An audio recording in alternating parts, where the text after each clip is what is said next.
Sveiki atvykę į Remarkų šešėlį ir šiandien trumpai norėčiau pristatyti šitą kanalą savo žiūrovams.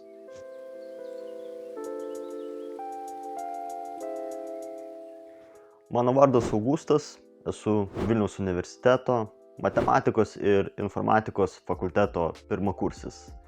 Vienas didžiausių mano gyvenimo pomėgių yra literatūros skaitymas.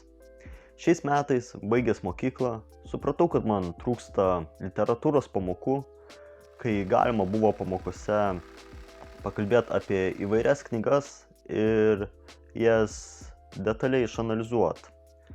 Todėl nusprendžiau sukurti kanalą, kuriame galėčiau svarstyti apie kūrinius ir išklausyti savo žiūrovų minčių.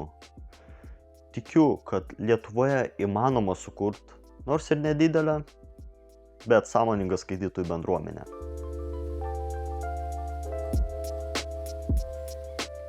Filmuodamas vaizdo įrašus apie knygas, tikiuosi gauti daug žinių apie pačią literatūrą ir patirties kuriant kanalą.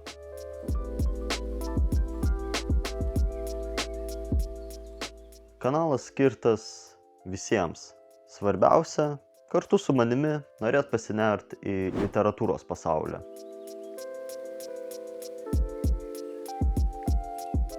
Ketinu vaizdo įrašus filmuoti apie klasikinę arba aukštą meninę vertę turinčią modernę literatūrą.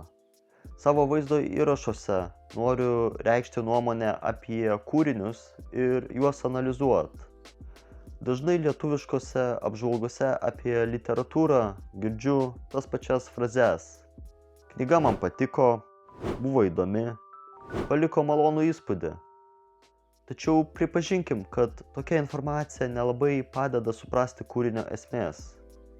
Todėl sukūriau kanalą, kuriame tiek pasakočiau apie kūrinio parašymo kontekstą, tiek interpretuočiau įvairius literatūrinius aspektus.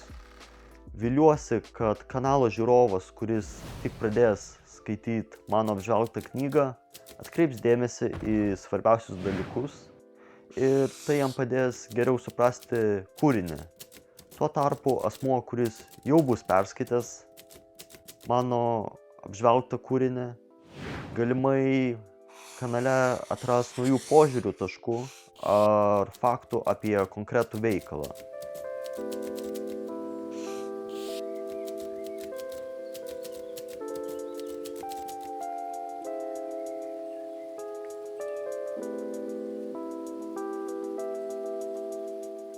Vaizdo įrašus filmuoju su meile ir atsidavimu mėgstamam pomėgiui.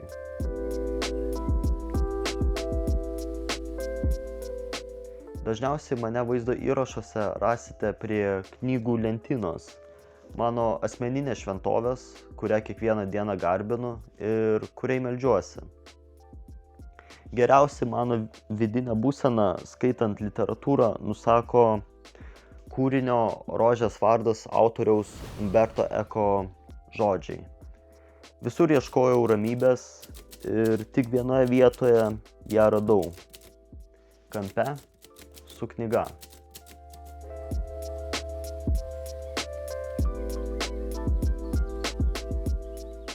Tikiuosi, kad jūsų domino šis kanalas ir jūs jame pasiliksite kiek ilgiau.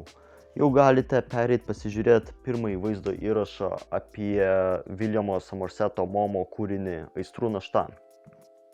Būtinai užvirkite arbatos ir mėgaukitės procesu.